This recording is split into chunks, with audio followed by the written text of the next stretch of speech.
And well, further development in the story, and Russia is set to host the Taliban and Afghan politicians opposed to President Ashraf Ghani. It seems reports quoting the US officials have called it a move by Moscow to promote its role as a power broker and an attempt to quote-unquote muddle the US-backed peace process. The proposal to hold talks is also being seen as Russia taking forward its attempts to bring both the warring sides within Afghanistan to the table for talks. The Taliban had for long refused to talk to the Ghani government, calling them puppets of the United States. This attempt to mediate by Russia is in continuation of the effort known as the Moscow format, which had held its last round of talks in November.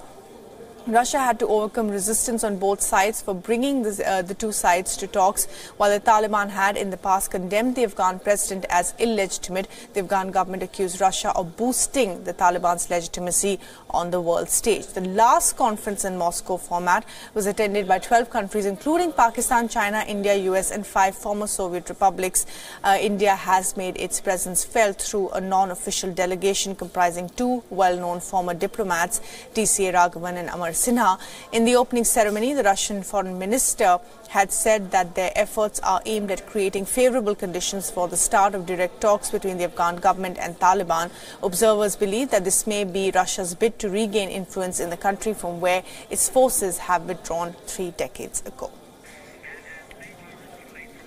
And Dan Ashby is now joining us live from Moscow for the very latest on this development in Afghanistan. And Dan Ashby, well, many developments in the last couple of days as far as the Afghan peace process is concerned. And now Russia opening up another channel of communication with the Taliban and those in Afghan government which are not favorable to Ashraf Ghani. How is this going to play out at a time when the US is also having a dialogue with the Taliban?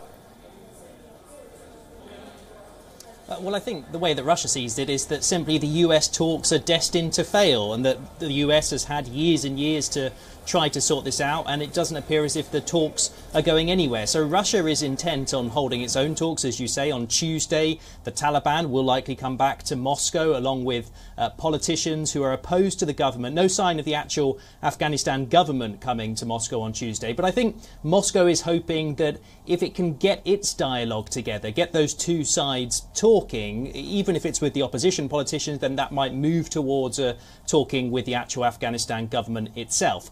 The US, as you say, sees this as a disruptive force, that this is Moscow confusing things slightly by having a second peace talks going along while the US ones are still going, and they see this as just a confusion. But of course Russia and the US are poles apart at the moment in terms of their relationship with each other, so Russia's going to continue anyway.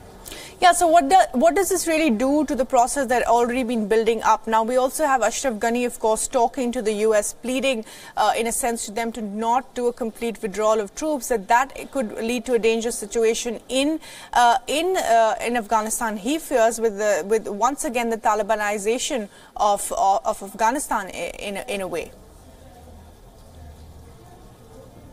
Yes, exactly. It's hard to see how this is going to make peace more likely, having 2 peace talks running at the same time, because of course what it could do is give the likes of the Taliban more leverage, because they could go to one set of peace talks and demand one thing and then try get better terms from the Russian side. So certainly it's going to complicate the issue. I guess it depends on whether you believe that Moscow are the ones who can actually achieve the peace in the long run. But as you say, the US-led talks say that they're making some progress now. They have outlined this framework where they say that will eventually lead to the withdrawal of US troops. There are some big sticking points about the ceasefire, whether a ceasefire should be agreed before the troops leave or afterwards. And I think those sticking points is what Moscow suspects are huge sticking points, problems that will actually bring down the peace talks themselves. But that's not the way America sees it. They think they're making progress, and they see this whole other Moscow set of talks as a huge distraction that's only going to ruin things.